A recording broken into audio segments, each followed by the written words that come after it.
Então assim, quando o cara fala o método científico é uma bobagem, ele vai lá e fala cultural, né? É para o aluno que foi educado de forma a pensar que existe uma regra mágica na ciência que descobre a verdade, para ele desfazer isso da mente dele, porque não é verdade. Existem métodos de pesquisa, claro, né? Existem regras de laboratório de segurança, regras para fazer experiências de reações químicas, regras para montar experimentos de deslocamento, tem, né, equipamentos que foram desenvolvidos para esses experimentos de laboratório. Então é claro que já tem um mundo relacionado a isso. Mas é importante saber que às vezes uma ideia nova, revolucionária na física, mesmo na matemática, não parte do experimento que tu estás fazendo. Porque pensa bem, se é tu que fez o experimento, antes de fazer o experimento tu já pensou sobre ele. Porra, então quer dizer que se o experimento está errado, quer dizer que toda a tua ideia está errada. Por isso que o normal do experimento é dar certo. Porque eu criei o experimento para provar a minha ideia. Então se o experimento é errado, mostra que todo o teu raciocínio inicial estava errado. Por isso que não é esperado geralmente que o experimento que tu vai fazer no laboratório, que tu projetou, que está tudo amarradinho, já dê errado. E por isso que talvez não vá levar a lugar nenhum. O Einstein também falava disso, né? Porra, às vezes a gente tem que usar o raciocínio para poder chegar em algum lugar, não um experimento, porque o experimento nem sempre vai nos levar a algum lugar. Então é com esse intuito que ele falava isso, né? E eu, mordido, fiquei uma semana remoendo sobre isso, embora também tenha entendido o efeito didático daquela afirmação dele. E na outra aula teve uma discussão mais acalorada ainda. Na outra aula. E um outro colega estava discutindo com ele. E o que acontece? Quando ele vai nos ensinar, ele está pressupondo que nós todos fomos ensinados com um método científico. Não que eu não soubesse o método científico, não seja fã dele. Mas eu nunca achei que o método científico fizesse brotar a resposta. Eu sempre soube que é um grande gênio com uma grande sacada, porra. Um ser humano. Um cara pensante que solta uma ideia humana, psicológica dele, filosófica, né? É isso que faz, e ele querendo mostrar isso pra gente, que não é o experimento, porra, que não é o método científico, é o experimentador, é ele que faz a coisa acontecer, né? Falou isso. E aí, como eu comentei com vocês, estou louco para perguntar para ele o que ele acha de acupuntura. Aí eu perguntei, professor, já que? Eu até uma hora eu fui até um pouco rude, porque a gente falando daquele jeito, como se nós fôssemos todos bitolados em relação ao método científico. Eu falei, professor, me perdoe, eu nunca acreditei, se o senhor está preocupado com isso, né, e fazer que eu desacredite o método científico, eu nunca acreditei que o método científico resolvesse tudo. Eu só acho que ele tem o seu valor. Né? Aí eu pergunto para o senhor, o que o senhor acha de acupuntura, de homeopatia? Né? Ele, não, isso aí não é ciência. Aí me deu até uma aliviada, eu fico aliviado, professor, eu fico aliviado, a galera riu, né? Mas tu vê, o professor tem esse papel, a mesma vez que eu venho aqui falar alguma coisa que tu não gosta, e te cutuca, a mesma coisa que ele faz comigo lá, porque eu também preciso melhorar, porra, eu preciso mexer com eu estava muito confortável com a minha física, né? E não é, eu quero ir mais, eu quero aprender mais do que a física que eu ensino para vocês, muito mais. E é bacana alguém ir lá e mexer nas tuas entranhas. Então tu vê, né, o método científico, é bacana saber que ele, porra, salvou vidas, né? Que ele ajudou a desenvolver várias coisas, mas muito mais foi o cara por trás do método científico, né? O ser humano pensante por trás do método científico, né? É isso que é bacana. Agora olha só que bonitinha a questãozinha que eu vou fazer para vocês. Aperfeiçoamento, né? Aperfeiçoamento. Eu fico meio chateado que algumas são tão bobinhas. Aprofundamento, será? Sim, aprofundamento. Olha só, vamos fazer uma da FGV, que é uma famosa universidade de São Paulo. Os administradores das melhores empresas do Brasil saem de lá.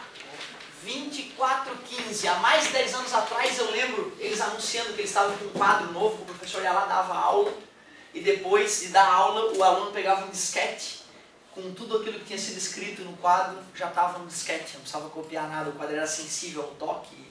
Há 10 anos atrás a galera da FGV já tem as lousas digital um pouco melhor que as nossas aqui, né? Que a nossa região aqui é a lousa digital, tu escreve nela, mas não dá para enviar para o aluno. Não, lá naquele fodão não dá, aqui também, né? Tu salva no paintbrush e envia, né? Certo? Mas não dá pra tu lá, dei uma aula legal, vou salvar, peguem depois na internet. Isso ainda não é estranho, né, cara? Tu vê, a tecnologia existe disponível, só o cabeça de bagulho não ligou os fiozinhos lá, não sei o que houve. né? Mas lousa digital que tu não envia digitalmente para o aluno, esquisito. Resolve o problema desse na lousa digital. Resolve o probleminha do nosso ali, vai dar espaço, né? Certo? Como é que o cara vai terminar? Como é que vai continuar a próxima conta, né? Certo? É uma coisa delicada isso. Por isso que eu adoro cuspe e giz. Uma ema, cara, pesa aproximadamente 360 quilos. Você, meu Deus, cara, desenvolver 60 por hora. Tu imagina uma galinha de 36 quilos correndo pra cima de ti a 60 por hora, cara. E as bichas são fortes, cara. Velocidade 60 km por hora. Tanto que tem corrida de ema, né? O ser humano subir no bicho e sair correndo é porque o bicho aguenta, né? O que lhe confere uma quantidade de movimento linear? O cara quer a quantidade de movimento, olha que interessante. A ema. Massa vezes velocidade. Putz, eu não tenho a massa da ema. Claro, peso igual a m vezes g. Se eu sei o peso e quero a massa, a gravidade é 10. A massa dá 36 quilos. 36 quilos e a velocidade? Isso, ele pediu em quilograma metro por segundo. Vamos ser obediente então. Vamos dividir por 3,6, né? Igual as casas, elimina a vírgula. Vamos, na verdade poderia ter simplificado primeiro, né? Porque olha só que gostoso que vai ficar. Fica 600 dividido por 36, divide por 6 dá 100 sobre 6, que é 50 sobre 3, né? Divide por 2, não é isso? Que é aquele vai aparecer o nosso famoso número, que é 30 dividido por 3, que é 10, e 20 dividido por 3, que é o número da besta, 6,666. Então ficamos com 16,666. Só que eu não vou fazer isso, né, cara? Eu vou botar 50 terços, porque eu simplifico. Tu imagina, né, cara? Os caras botam ali a dízimo e saem multiplicando, né? 36 dividido por 3, 12, não é isso? 12 vezes 5, 60. Com o zero, 600 quilogramas metro por segundo. Então tu vê, né? Parecia que era bem mais difícil, mas era só para começar a se familiarizar com quantidade de movimentos. Tem um de gráfico ali, ó, com certeza deve calcular a área, né? Com certeza deve calcular a área, e só vai ficar legal então essa matéria mesmo. Só vai chegar no teorema do impulso no volume 9, tu vê, ó. É aquela história do cara. Porque tu vê, né, cara? Tem cabimento em 10 minutos de falar, quantidade de movimento é m vezes v, impulso é força vezes tempo, vamos lá. Né? Pô, não, já dou a aula toda, pô, já falo do Newton, que era assim, quando era, já falo tudo bonitinho. Quando chegar o volume 9, eu só vou lembrar de vocês, lembram do teorema do impulso, galerinha? Vamos lá, exercício. Pra não ficar se enrolando, né? E bacana também ter lembrado disso. Essa é a origem das leis de Newton. Foi assim que Newton começou a pensar. Muito bacana. Tarefa dessa parte. Faz ali, ó. Faz ali a página 17. Está bonita a página 17. Pronto. Então tem 3 páginas sagradas de tarefa.